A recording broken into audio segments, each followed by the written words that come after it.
Okay. Hi everyone, you're listening to a career advice webinar by the Royal Australian Chemical Institute, the professional association for chemists in Australia. I'm Dave Sammett, coordinator of the RACI mentoring program. Today we bring together, I was about to say a panel, but two people, do we make a panel? A couple of experts to offer tailored, direct and specific advice to the job seekers present. These events have a great history. At least one JobKeeper has found a job as a direct result of their participation in almost every single one of these Careers Hack events, and we're very much hoping to repeat that success tonight. Over the course of the event, we're going to invite people from the audience to raise their hand who will promote you up to the panel, where you can tell us about your circumstances and career aspirations, and we'll help you prepare an individual job search strategy as well as provide general advice and guidance. So anyone who's interested in getting advice, put your little hand up symbol up now, and we'll bring you up.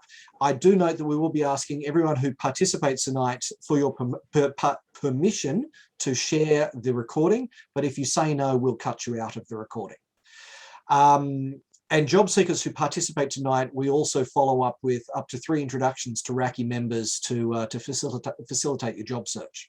So I'm very pleased to be joined tonight by Jovana Shabat from CS Executive Recruitment. Thank you very much for participating. Not a problem. It's worth noting that CS Executive runs a program called UniWorks, which supports undergraduate students to get part-time work by matching them with leading organisations in the STEM sector to learn technical skills while getting paid. And those are magical words. Before we start this evening's session, we'd like to acknowledge the traditional custodians of the land on which we are meeting all around Australia. We recognise the elders, past, present and emerging, and also recognise their contributions as Australia's first scientists and engineers, what they've done and what we can still learn from their ways.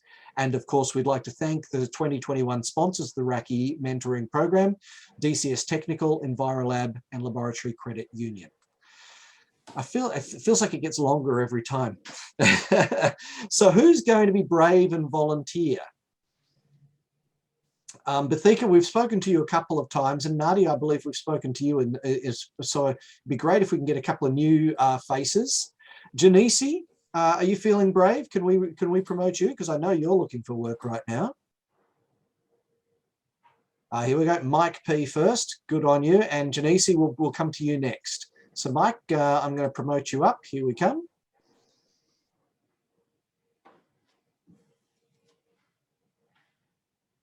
Did I do that right?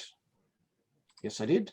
So, oh, Mike, you need to turn on camera and mic. You might not.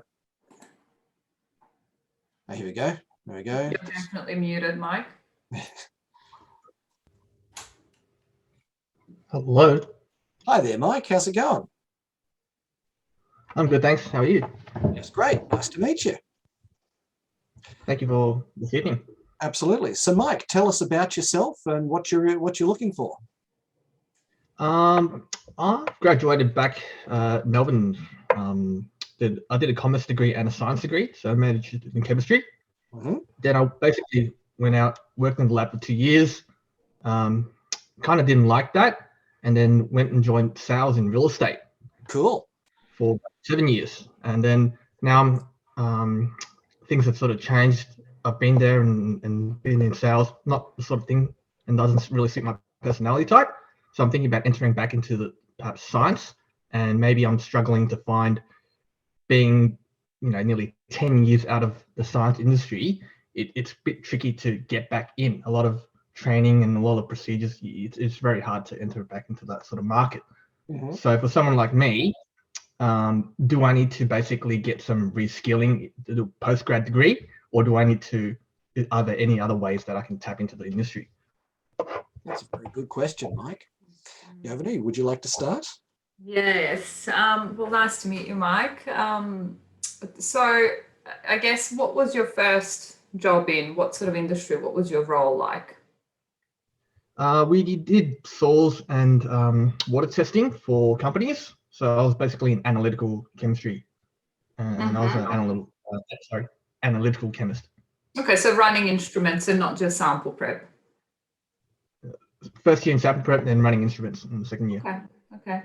So I guess from my experience, I have had candidates like yourself, who have been in the industry and then out of the industry for many years, sort of 7-8 years is a lot when you look at it, the way that you are thinking about it, the skills and the technology changes, the equipment, standards, procedures. Look, it's all very similar, but when you're competing with someone who's currently employed in the industry, you do sort of tend to fall down the ladder because of you being absent from the industry. We do have applicants like yourself who come to us and say, look, I want to come back to science. And where I've been successful placing, candidates such as yourself with that sort of mixed background is in sort of admin chemist roles, where it might be first because you have sales skills, you have obviously good stakeholder management skills. So it could be something maybe like sample reception, admin work that sort of takes you up to the lab. So one of our clients recently had an admin chemist role, and it involved repacking chemical samples to be sent out for quality testing. Yep. And organizing the lab, doing a bit of sample prep, some quality work, a bit of admin, bit of client dealing, but still chemistry. And, and that's sort of your opportunity to showcase your skills and then, to say, well, I wouldn't mind moving more into the lab. Other roles that I can think of, probably a bit hard to go straight back into analytical testing if you're competing against other clients. Other candidates. Look, upskilling might be an idea. I don't know if I would go back and do another bachelor degree. Maybe just I don't know. I don't know what you could do. What do you think, Dave? Well, I guess I take a slightly different, I certainly like what you've said, but I take a slightly different view. The first thing I would do is, if you've had effectively 2 career changes, gone into analytical and then gone into real estate, the thing I would start with is trying to figure out what is it that you actually want to do. Can I ask, are you currently employed?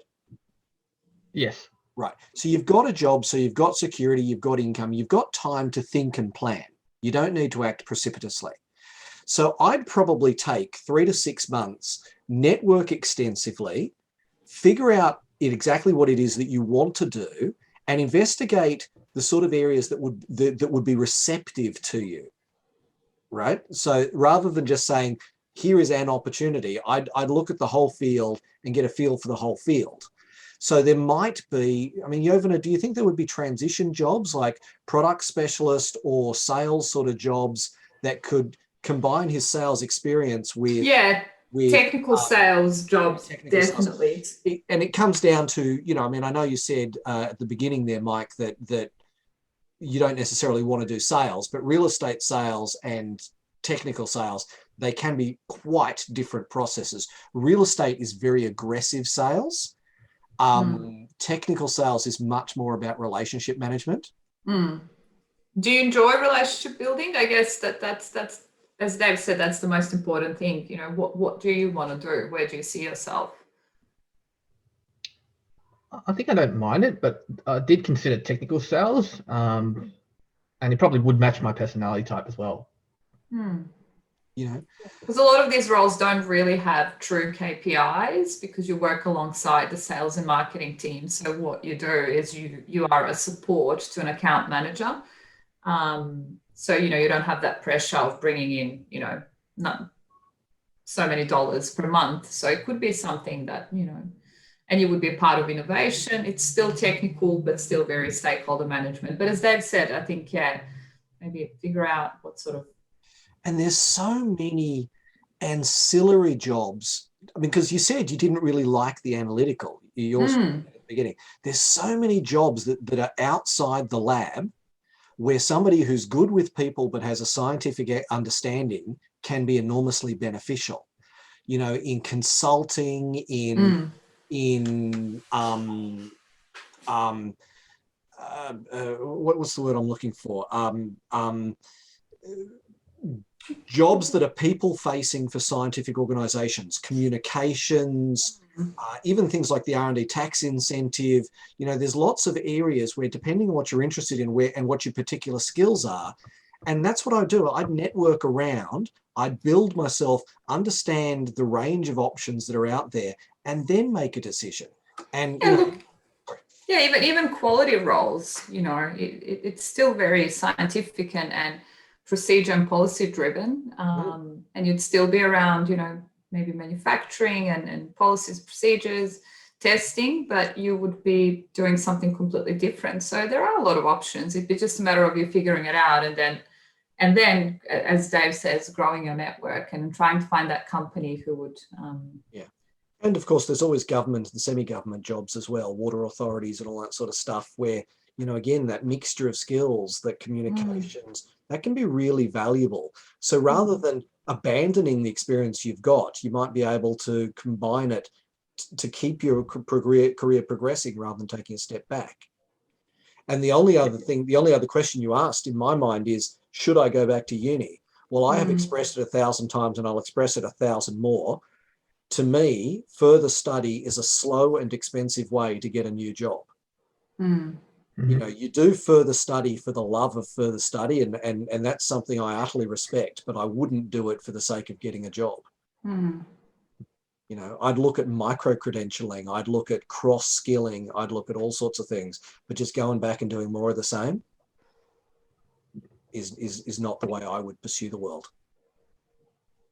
Yeah, I agree. So for instance, Mike, I mean, I don't think we've met before, have we? You're new to the program. Yeah, very new. Right. So examples of ways that you might want to think about it. You could, as example, join the mentoring program next year, right? And get paired with a mentor one-on-one, maybe somebody who's in scientific sales or something like that, and explore the avenues, or somebody who's in any one of the many ancillary roles, business development outside of the lab. You know, you get paired with someone like that, build your network, and then make an informed and planned decision. Another way is first Thursday of every month, we have camaraderie online networking. So the next one is in 2 weeks from tonight. And it's a great place to get on and start making new connections, building your network. And of course, there's no downside to your network, because, you know, either you learn something and that's great, or you don't learn much, but you've built a whole lot of people and maybe you find about the opportunities. You know, either way, it's win-win. And you've acquired some fantastic transferable skills, you know, being in real estate, which, you know, as Dave said, is quite aggressive and fast moving, and growing and surviving for that long, and then having at least 2 years of, you know, a lab experience.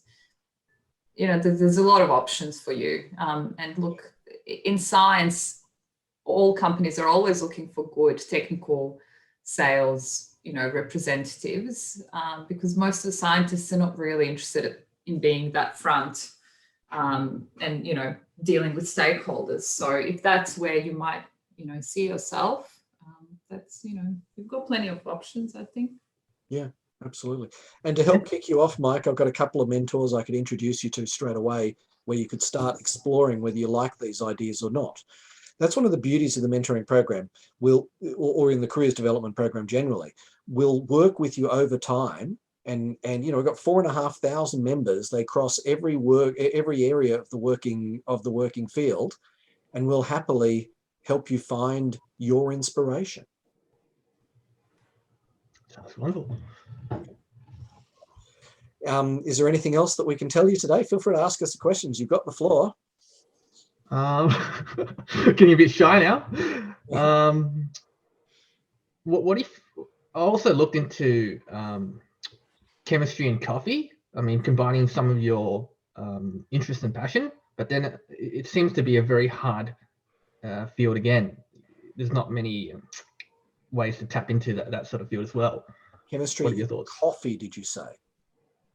In production, roasting, the sciences, there's not a whole lot.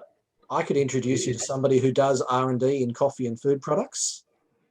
You might be able to get a chance, like you might start by doing a little bit of volunteering to see if you can get some experience and something to lead in some contacts. But yeah, absolutely, I can introduce you to someone in that area. Yovana, do you have any clients in the food science area? Yes, not in coffee though. Yeah, but I mean, I've you know, how much chemistry he does, I don't know, but he certainly does food technology. Food technology. Yeah. So absolutely happy to, you know, facilitate those interests. So what we do, Mike, is afterwards you send me an email, and you know, we can between us figure out a couple of useful introductions, and I'll happily introduce you to people, get you started. Yeah, sure. Sounds like a great idea. Outstanding. Okay, well, why don't we send you back down to the audience, and hopefully Janice will be ready to join us. Give me 1 second. I almost sent you to the audience, Johanna. Okay. Change role to attendee. Thanks very much, Mike. Thanks, Mike. Lovely to meet you. There we go. Yep, there we go. Janice, promote to panelist. Oh, by the way, Mike, can you just pop into the chat your permission or denial of permission for me to include your recording in the publication to YouTube? Just pop it in the chat. Hi there, Janice. How are you doing? Hi, I'm good. Yeah, sorry about before. I was just finishing off my dinner as I started. Quite all right. As quick context, Janice sent me over the weekend a job application and a job ad that she was interested in. And so I gave her some feedback on Beautiful. that application. It was a very good application. I didn't make any changes to her resume. In this case, it was an interesting one. I'm going to let you speak, Janice, but it was an interesting one because the company had 3 main analytical techniques: HPLC, VC, and something else. One of which you had good experience with, and the other you had to try and say the best that you could about your experience learning it as an undergrad. Yeah. How do you like candidates to handle that issue, Yovana? Exactly like that. So you talk about your strongest points. You absolutely address every single selection criteria that you have in the job advertisement. It just shows your attention to detail, you know, the fact that you have bothered to put down to write a good cover letter, that you understand what the job is, that you say, look, for example, have great experience with HPLC, but GC not so much, but I understand obviously, you know, chromatography, theoretically, I do have experience, I'm a quick learner, blah, blah, blah. You know, talk transferable skills, you talk about how you will bridge that gap. And so many times, you know, I don't know, you know, 9 out of 10 times a client will consider candidates that don't have it all. You just need to show, you know, that you have addressed what they require, because it's really rare that one person will tick all the boxes. It's more about how you present yourself. So I think that's a great way to address that. And as a follow-up question, when an undergraduate with an honours says, I am proficient in this particular technique, maybe not proficient. Look, if you've used an instrument during your honours, you know, so realistically it'll be 6 to 8 months, and then you went and wrote up your, you know, findings and results. So if you've used HPLC, let's say, you know, every day, 3 times a week, you know, a couple of times a day, that's not bad. That's pretty good. It's close to proficient. I guess but if it's in that circumstance, though, is rather than saying proficient, I would actually say, because every undergraduate overblows their experience with instruments. Yeah. So I would actually say I have used this instrument daily for 6 months. Yeah, yeah. So we always say quantify and then qualify. Yeah. Like if you've touched it twice, then say, you know, yes, I have used HPLC. Which is why, as Dave would know, because he's seen my resume, I have a section in my resume of like limited technical skills that I've learned during like a couple different undergraduate labs that I did in like second year, because obviously I didn't get the experience last year. But then like a different circumstance is like the NMR spectroscopy that I've like literally done multiple times a day, as you were sort of saying. Good. In her resume, she ranked her skill with different. That's good. That's good. And you don't have to necessarily rank them. I mean, there's a trick to getting the hiring manager's attention to your resume. You know, once they see it, once they read your answers to selection criteria, you know, your cover letter, they'll figure it out, you know, what's your strong point. Don't make it too easy for them. Get them interested so they pick up the phone and call you. And then when they speak to you, they meet you. You know, it won't matter that you haven't done it that many times, probably, because it's not all about technical skills. You know, it's 50% about the personality, the fit, the drive, the energy. Why do you want to work for someone? You know, and a lot of times for candidates, it's not just to get a job. It's actually because they're passionate about, you know, the company they're applying for, and, you know, they want to do that work. And that really trumps a lot of the technical skills. So keep growing your resume, keep working on it. Anyway, so having started in the middle, let's go back to the beginning. Tell us about your job search, and, you know. Yeah, so basically I'm doing my honours in synthetic chemistry at the moment at Monash. That means that I missed out on all lab skills last year in my third year of my degree. But having done honours, that has built that back up, which is really good. And that was one of, I always wanted to do honours, but that was one of the main motivators for continuing to do study and all that sort of stuff. I have had an internship as an undergraduate chemist, analytical based, like in a mine in the centre of Queensland, which was a bit of an interesting experience, being a FIFO worker and all that sort of stuff. Yeah, FIFO as well. Yeah. Amazing. I did 7 days on, 7 days off. Amazing. Yeah, it's really a different world. People don't realise how just like bizarre it is being a FIFO worker. Yeah, and then apart from that, just like a couple of years experience in retail, yeah, and then a couple other jobs in a couple random labs, and I've also done a couple different research units throughout my undergraduate, including one last year that resulted in a publication this year. Amazing. Nice. Oh, yeah. Amazing. So you're graduating soon? Yeah, so graduating at the end of this year.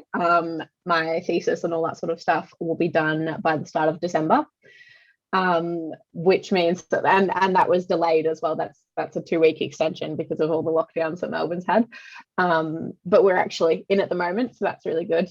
But basically, yeah, just sort of starting like the proper full-on job search and like building my network and all that sort of stuff. And remind me, because you are a mentee in the mentoring program. Who's your mentor? Katie Gianni. Okay, great. Yeah. Great. So what sort of work are you now looking for? What's highest on your target list? I definitely want it to be in a lab. Good. Tick. Yep. Got the lab. Got the lab. I am aiming for pharmaceuticals or biotech. That's the type of industry that I want to go into. Apart from that, there's not that many other like defining definite yeses. Like those are my obviously like deal breakers. Like if it's not within that industry or not within the lab, then it's not worth it. But yeah. And your mobility, does it have to be Victoria, or are you flexible? I'm flexible. I have a preference for either Queensland or Victoria. Well, that's the two big centres of biotech in Australia. So, no offense, Dave, but I don't really want to move to Sydney. I wouldn't live in Sydney if it's not where the jobs were. Exactly. But yeah, so yeah, open to anywhere within Australia. So I've been So with pharma, biopharma, how do you imagine yourself? What's your workplace like in terms of your day-to-day duties? Are you an analytical chemist running instruments, problem solving, troubleshooting, working with production, or are you in an innovation team working on a formula for months and not getting it through, everything falling through, having to go back, think of something else, like, you know, what's Genesi like? What what do you think would keep you going, you know? Yeah. I think based on like the experience that I had like doing the analytical stuff as an undergraduate chemist, like in that internship, I think I really like the research side of things, because it's like having also the experience of honors, I really like it being like interesting and different each day. So yeah, definitely prefer like R&D innovation type stuff. I mean, all jobs have repetitive tasks, you know, it doesn't matter if it's analytical, if it's R&D, you know, R&D can sometimes be, you know, even harder, because you know, trying to get there and you repeat doing tests the same.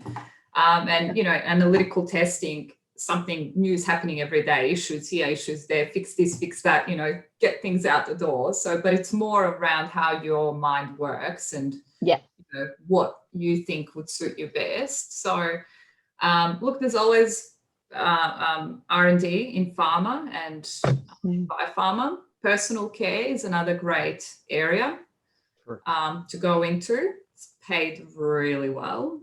All the scientists who go in there, especially innovation. And look, a lot of these products are TGA. So you'd get to learn all of that, you know, the therapeutics and so I don't know, is there a company that you've looked at and, you know, that you think, oh, I'd love to work with them? Is there, you know? I mean, they don't really have R&D in Australia, but GSK and things like that would be really big. So big pharma companies, yeah. Big pharma, but I also like the job that I just sent Dave was for a relatively small, recently a startup company. So like I'm sort of open to either option. I did also apply for the CSL graduate program and things like that. But yeah, it's just finding the right company that'll want me as well at this stage. Yeah. And startups are great. You get to learn so much because you know, you're not sort of siloed into one area. I think it's a great way also to grow skills. Well, excellent. Start applying. Yeah. I guess just my thought at this stage, like because the aim is at this stage like go into R&D in that sort of industry. A lot of what I've seen is that they prefer people who don't just have a bachelor's or a bachelor with honors. They prefer like higher study masters and PhDs. How do you suggest like breaking into that industry without that level of academic experience? I guess if I could take one step back, just because I was going to speak before you asked the question. The one of the pieces, just as general analytical jobs, I always say go to the NATA website. NATA, the National Association of Testing Authorities, lists every NATA approved certified lab in Australia. So you can go through and you can identify the labs that are in the areas that you are interested in working, and then we can help you try and network into those labs to do direct approaches to try and find the jobs, right?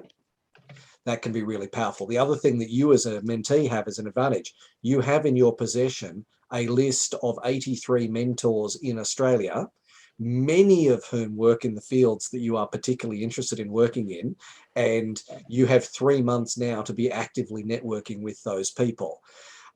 So, you know, and you're allowed to be blatant about it. You're saying, you know, I'm trying to expand my network because I'm going to be wanting to get a job in December when I graduate, and I want to hear about the opportunities, right? You don't have to hide it under a bushel. So, you know, absolutely do that. Then, yeah, look, Jovita, my understanding is that pharma particularly, those research jobs, they do tend to prefer the PhDs, the higher study, don't they? Yeah. Not so we've just but prefer.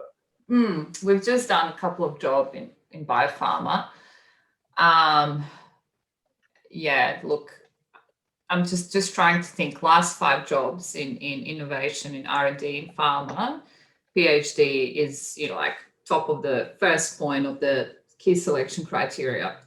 However, if people have experience in the industry and have the knack for innovation, are really passionate about research, and, you know, like when they hit a brick wall, it doesn't bring them down. They come back up. They come up with new ideas. With, you know, they're passionate about new technologies. they will be considered, but yes, in general, it's the higher, you know, master's or PhD, really preferably PhD. But having said that, and I won't call it the back door, but call it the side door into a lot of research is QA, QC. Absolutely. Absolutely. Yeah. I've seen so many people start as an analytical chemist and then start putting their hand up and giving ideas and troubleshooting things, and you know, their managers recognize it and the team, and they put their hand up and they get moved into innovation. So that's absolutely an option. Yeah. I would emphasize that QC, QA, it sounds routine. It's actually not necessarily. It's not. Right? Because you're not just analyzing one sample again and again. You've got all of the different reagents, all of the different feedstocks, all of the different process intermediates, all of the different products. You've then got when something is out of spec, whether it's a feedstock or more particularly a product, or product, it's not product recall, but it's the one where a customer complains about a product and says it wasn't up to spec. And then you have to investigate. Customer complaints. And was it actually out of spec, or is the client just an idiot? And if it was out of spec, why is it out of spec? Where did it go wrong in the process? So there's quite a lot of investigative stuff, skills that you learn and develop in QC and QA that then go on to become useful for research. Yeah. Can I just relate? I love this. When I did my undergrad, I did my work experience, my 3 months of work experience in a factory that made and blend wax. And I used to work with an old Romanian guy called George. And George would walk around the lab and chant like a mantra, use, clean, put back. Use, clean, put back. Poor George, he must have washed so many beakers for other people. And then every once in a while, he'd stop and he'd look over my shoulder at my work and say, good boy. And in the 3 months that I worked there, those were the only 6 words he ever said to me. Yeah, a lot of the internships don't work out really well, but at least they expose you to a workforce. I loved George. He was a character. He wasn't directing me to use clean and put back. It was something that he said just continuously under his breath. Hilarious. George was QC and he was damn good at it too. So I think, Janice, when you're about to graduate, or as you're now, start putting things into your resume. And Dave said he saw your resume, he was very happy with it. Start registering with STEM recruitment agencies. Make a good LinkedIn profile, make yourself open to work, have a profile on Seek where you make yourself open to work, and start networking. Probably 70% of my candidates I find via LinkedIn and, you know, Seek Talent Search. I reach out to people. So, and the other thing is I would say is, you know, something about further study is an expensive and slow way of getting a job. I would consider going out into the world for a year or two. You can always go back and do a PhD. Yeah, that's kind of always been like my mindset as well. Like sort of got asked probably a couple of years ago, oh, like, would you go on and do a PhD? And like, I think like, especially being in the mentoring program and seeing like how some people with PhDs do struggle to get work, I think having that break and that like experience in between out in the industry will be really valuable if I do then decide to go back and do my PhD, do further study, and then come back out into the industry. I think that'll be the most important thing. Not only that, you will know then. You will know. You'll be out there working in, you know, the commercial space, manufacturing and R&D, whatever it is. And then if you just don't think that's interesting enough for you, that you really want to be part of, you know, some sort of academic world, then at least you've tried. You know, you'll never regret it. Yeah, agreed. You'll know what's right for you. Yeah. And that's the whole thing about a career, is finding the jobs, plural, that are right for you, because there's no one path that will make you happy. But you know, just finding those places that are the right fit is great. You know, you spend way too many hours at work not to love what you do, right? Yes, definitely. Okay, anything else that we can answer today, Janice? I think that's it from me. Thank you both very much. Thank you so much. Okay, now what brave soul is going to be next? Hang on a sec. There we go. Change role to attendee. Let me look at the list of people, since nobody's put their hand up. All right. Oh, here we go. Bathika, coming back? Sure, why not? Give us an update on how you're doing.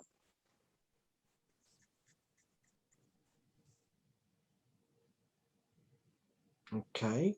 So I have promoted her. It just takes a minute for the thing to process. So Yeah.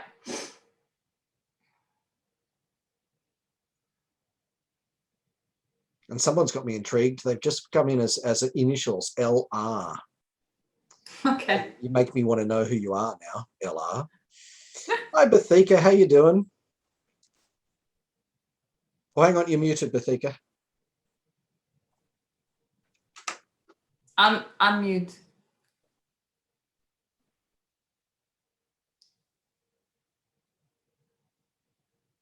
She's trying. There we go. Oh, wow. Hi, can you hear me now? We sure can. Yes. Yes. It's now on mute. We're good to go. You can chat. We can hear you. Yovana, you've met Bathika before, haven't you? Yes.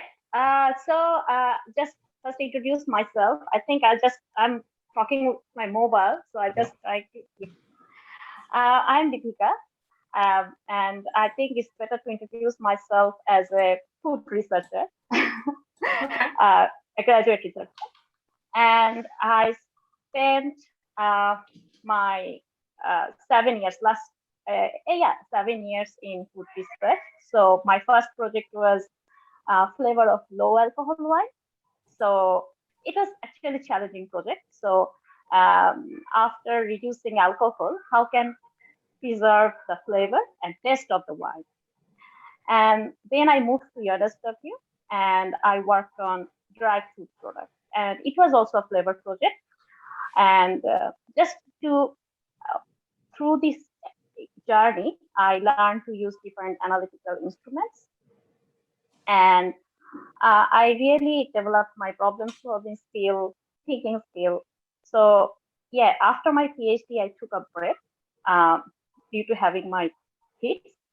And now I started searching job. And I really very grateful to Dave. He inspired me a lot and he keeps supporting me whenever I need.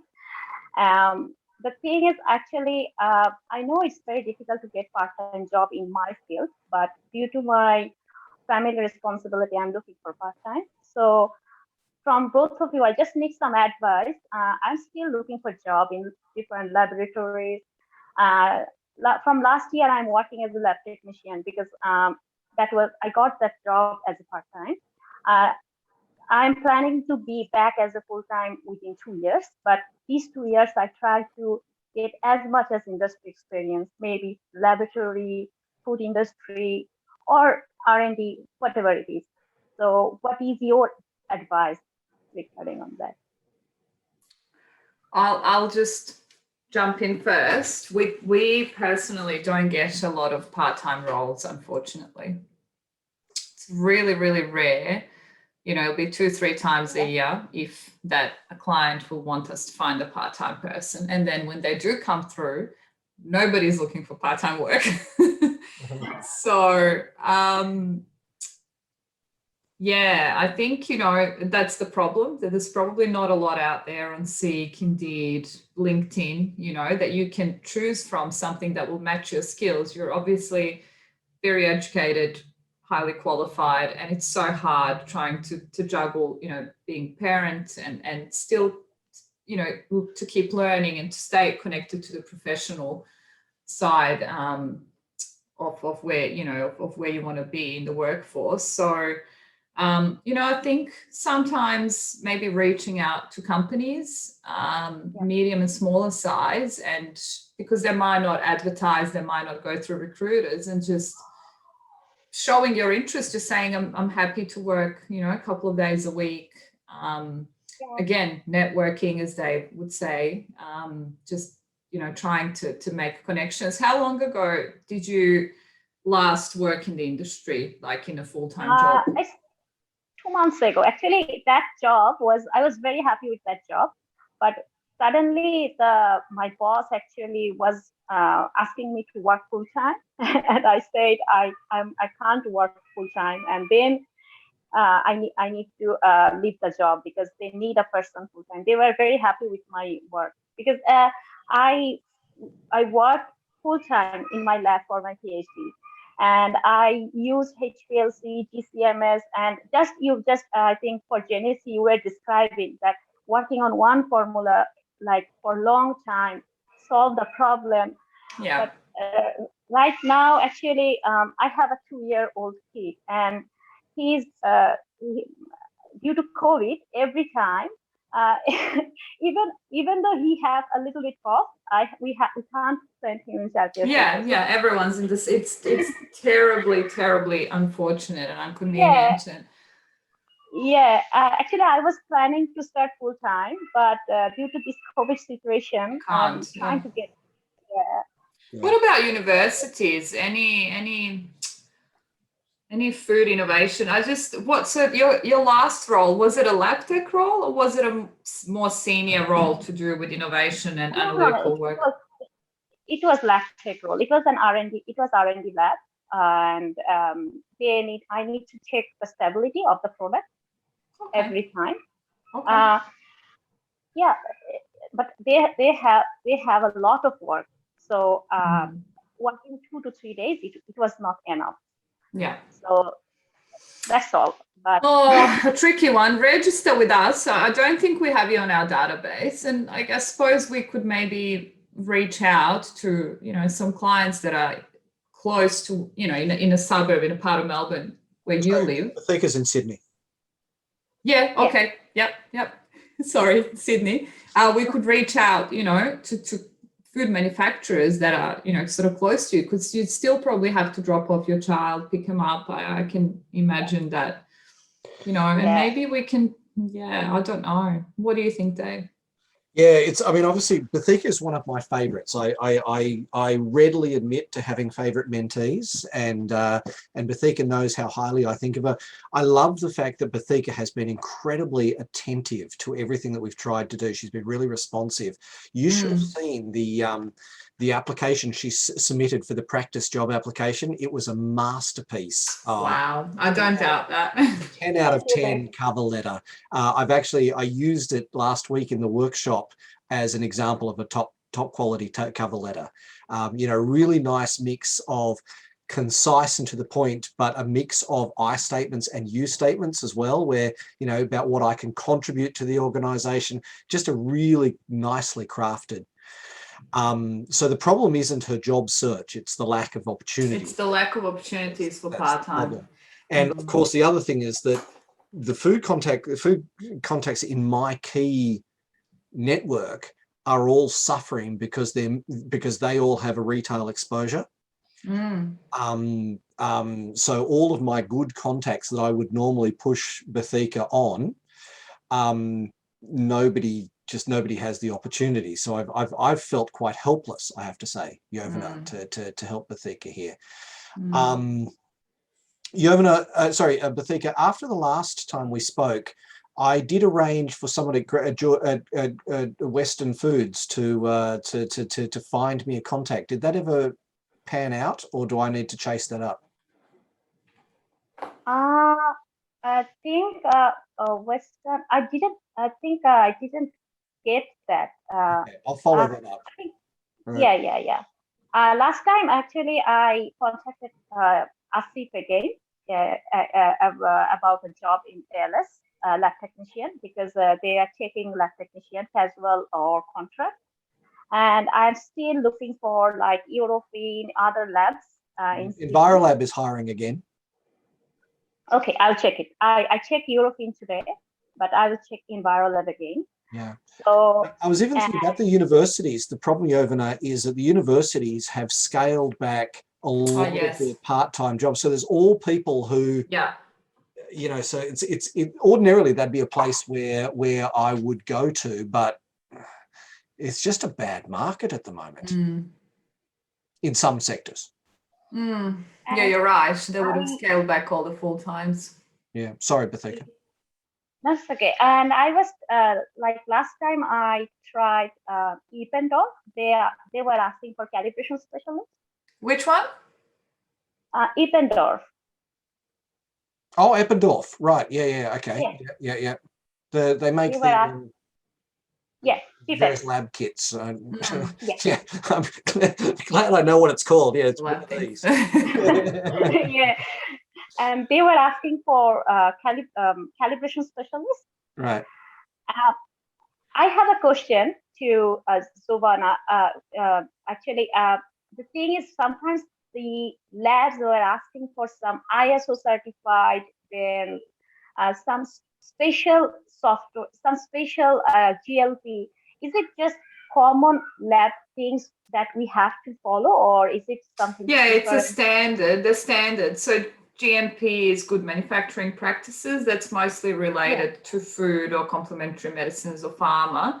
So it's really to know how to conduct tests and how to move through that environment according to the GMP. So all the precautions and all the quality steps and how you conduct your work. The ISO standards are different. It could be an ISO laboratory standard. So again, it's a management system, a quality management system, depending on the industry. And when they say that in the ad, they mean that they would prefer to take on a candidate who's been in that environment, who has already been exposed to those sort of policies, procedures, and will be able to hit the ground running, knowing exactly what you can or can't do. Just for them to be easier with the training, and when they have internal audits and external audits, you would know exactly what sort of documents you need to produce and so on. But Okay.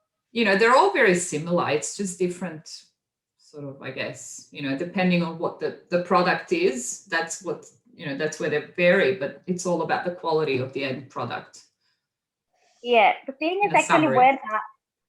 actually I have working experience mostly in university laboratories and research center laboratories. So UNSW, BMSF, then Charles Stewart University, and WTIC.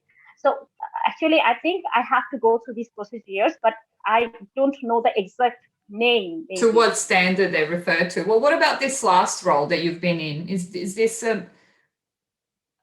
It was in RACI R&D lab. They were almost certainly, Reckitt, they would be ISO at least, surely. They would have to have some sort of quality standard. They would have to be compliant to something. And look, you can do these courses as well. Some are like a week, some are... but it'd be hard to tell which one, for you to do, because you would anyway go into a QC or an innovation role. Yeah.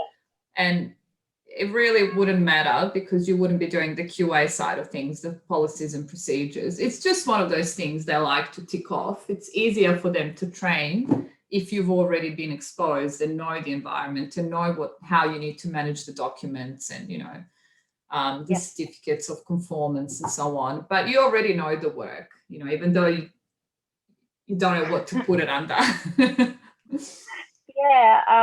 I will keep trying, as you said, through my networking. Even I don't mind to work in a small startup company. I just need to get as much as more experience I can get. And I know if I start looking for job, even after 1 year full time, because when I started looking for job, I started first R&D technologist, but I found they require QA QC experience, and sometimes as a food technologist, they also want like FMCG experience, industry experience. It's not the research experience only. Yeah, it's very hard. Yeah, because all the industry experience in innovation is a little bit different to university, because you've got the pressures of KPIs, of budgets, of stakeholders, of delivery times, and that's what people unfortunately look for. Yeah, look, I think, maybe medium to small food or beverage companies, because you have Yeah. dry ingredients as well. Yeah. Blends, have a bit of a look, connect away on LinkedIn. As Dave said, send them a message, say, look, I'm looking for a couple of days a week. Maybe that's what they're looking for. Maybe they can't afford to have someone full time. And just remember, if you're ever worried about making a cold approach, I'm always happy to help, right? I mean, Yeah. I literally do on a fairly regular basis contact companies, say, hi, I'm Dave. I run this national mentoring program. I have someone that I particularly respect that I'd like to put forward, and it opens doors. Okay, thank you. Then I will. I'm actually through LinkedIn and through I'm checking, and even I found someone like, you can help me. I will definitely. Thank you very much. I'm hoping that if anything came out of this is that that it's not something you're doing wrong. Yeah. It's just there's no part-time jobs. Yeah. Yeah. Thank you. Things will get better. They will. Hoping for the At least best, you're not in Melbourne. Okay, well, thank you very much, Bathika. I'm going Lovely to meet you. send you back down. Thank you. Nice to meet you. All right. Now, Matt Winnett, you had your hand up for a while, but you've come back down again. Are you able to come? Are you still able to come back up?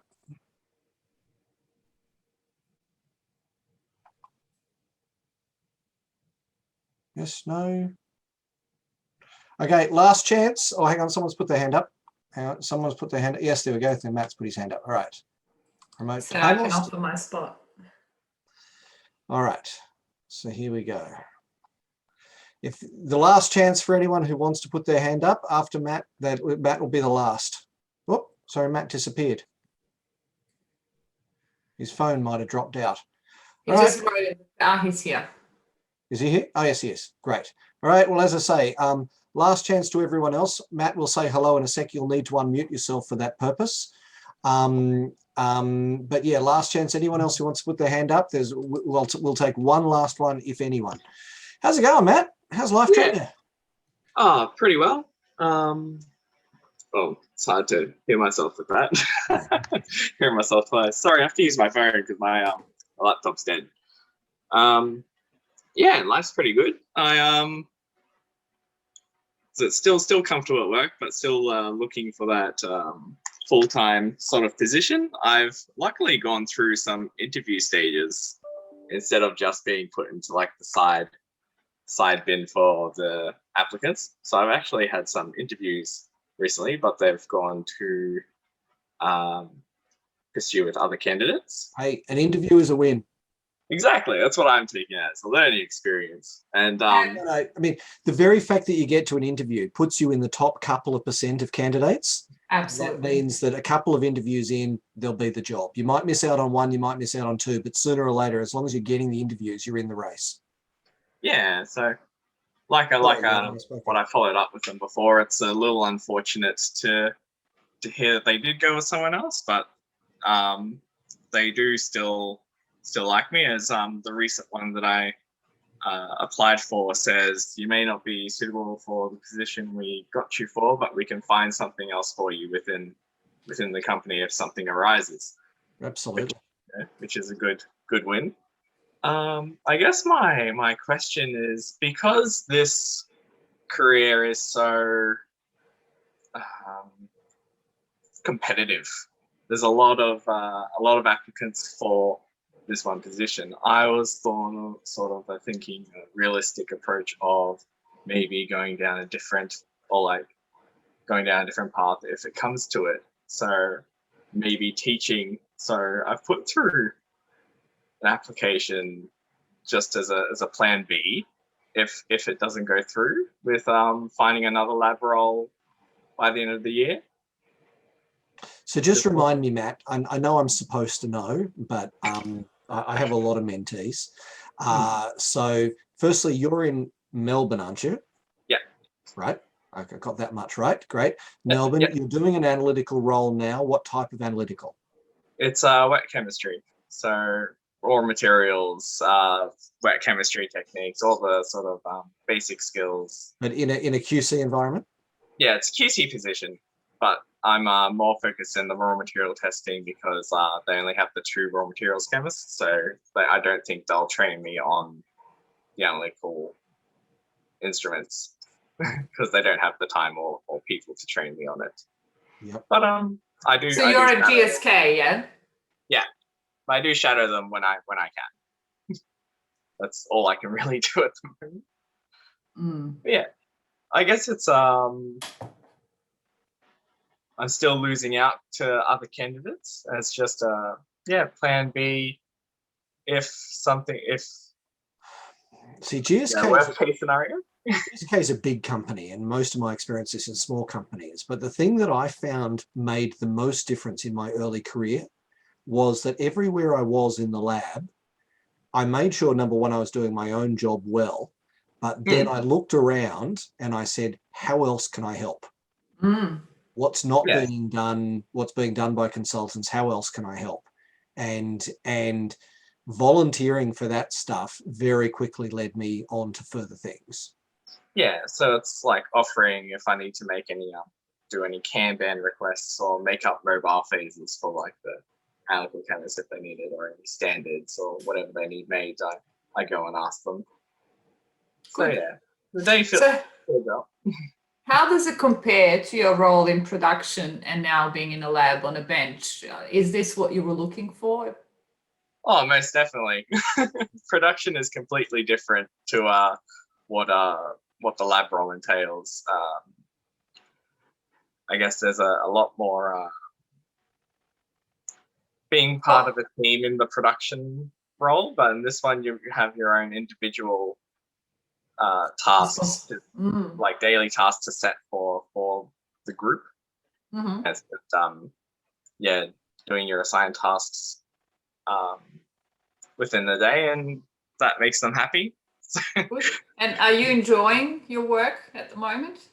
Yeah, of course. I love what I do, and I'd hope to pursue it in the future. It's just because of the situation GSK is in at the moment, of the imminent closure next year. Yeah. What I've heard from the manager is that it's like a 70% chance that I might get a continuation onto next year. Yeah. So it's more than half. So can't. But that just depends on what their budget is and what happens. Yeah. Budget, how much production they have left, how many people they need to do it. They said they'd love to keep me if they could, but depends on all those scenarios. And tell me, when you look back to your interviews, your recent interviews, how do you think you went? Could definitely use improvement. Are there particular questions that once you walk out, you go, I don't know if I answered this well, or, do you think there were weaknesses? I probably rambled more than I should have. It's probably my one weakness. What do you tell people when they ask you what your weakness is? Or What do you think about that, Matt? I'd like to ask you, do you still ask that question, Yevna? Yeah, really? Absolutely. It doesn't have to be direct like that, but, it can be asked in different ways. But there's always a strength and weakness question. Really? That's fascinating. I should get you to participate. We're doing an interview workshop next month. And I was just going to run it solo, but I'd long since moved on from that question. I thought that question was dead. No, still there. All of our clients ask it. Oh, there you go. What do you know? And you find out interesting things. It's just interesting how different people approach it. Right. So there you go, Matt. How do you suck? Well, I suppose you don't have to tell us. Sorry to put you on the spot. But I guess my point was all those tricky questions, the classic cliched questions, do sort of come up in one way or another. And I guess best way to approach them is always to think, what's the job that I'm interviewing for? what are the skills that they require? This interview is my platform to showcase my skills. The question about weaknesses, okay, let me think. Do I tick 100% of the selection criteria? Realistically, I think, you know, if you're lucky, you'll tick 80%. Pick those 20% that you know that they know you don't have, because they will approach it eventually during the interview and talk about it.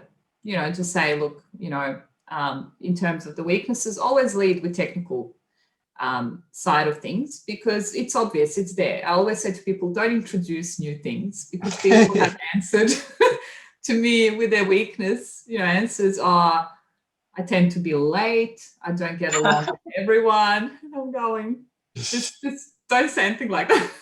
No, of course, say it, but so, you know, talk about, let's say, maybe, you know, I understand this role requires GC experience. I have used GC a lot, not as much as, you know, HPLC, but I know ABCD, and I'm confident that I will blah, blah, blah. So you bring it up, you let them know. Obviously, they might be thinking, will I be able to fulfill this role if I don't have this? So you bring it up, you say, look, you know, this could be maybe a weakness of mine, but these are the other skills that complement it.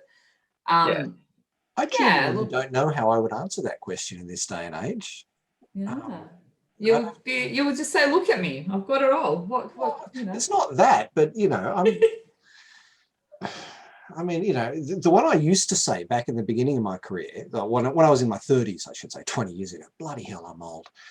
I used to say that when I first got into industry, I had difficulty with my personal relationships, but I've learned a lot. And if you ask any of my colleagues these days, they would say, I'm doing just fine. That's a good one too. You know, that's a good one. You're recognizing what your weakness was. You've been either told or you've noticed it yourself. You worked on it. Now you are different because of the work environment, because you've matured, you know. So that's fine too. Yeah. Like, yeah, there's an obvious weakness. Yeah, so yeah, as Janice just wrote, so talk about that weakness and then give a positive, you know. Use every question they throw at you to remind them why they invited you for that interview. Yeah. You know. Okay. So yeah, thank you for that tip. And Matt, as I say, we've got an interview workshop next month. I think it's the 16th, but I'm not sure. I should really look that up. Pam, if she's still there, I'm sure will tell me in a moment what the date of it. 21st of October. 21st of October for the interview workshop. It could be a useful one to show up to. Yeah, definitely. Okay, well, it is 7:30, which means that our time is up. Thank you very much, Matt. I'm going to send you back to the audience. Thank you for your time. See you again, Matt. Yeah, you too, Joe. All right, here we go. Now, for the 4 people tonight, Mike, Janice, Bethika, and Matt, please don't make me chase you. Please put your permission or lack thereof in the chat so that I know whether to include you or exclude you from the recording. The careers hack always takes me the longest to record and upload because I have to chase permissions. So please include me. Thank you very much, Mike. How about Janice, Bethika, and Matt? All right, thank you, Janice. All right. Janice is too good. Yep. So that just leaves you, Bethika. I know you'll say yes. Well, thank you very much, everybody. Tonight has been another event as part of the RACI Careers Development Program. Through webinars, networking events, mentoring, lectures and workshops, the RACI Careers Development Program aims to help graduating students and early career scientists get the best possible start in their careers. Our upcoming events include, next week there's an internal mentoring program event just for mentors. 2 weeks from now is our monthly camaraderie event. I will say the next 3 camaraderies are going to be outstanding. I'm knowing that so many young people are really going to be actively networking as we come into the job season.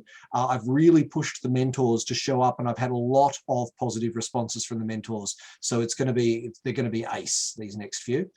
We then on the 21st of the October, I don't remember what our October calendar is, but of course you can always find that on raci.org.au events calendar. In the meantime, thank you very much, Jovina, for participating tonight. And thanks to our sponsors, Envirolab Laboratory Credit Union and DCS Technical. There we go. What else?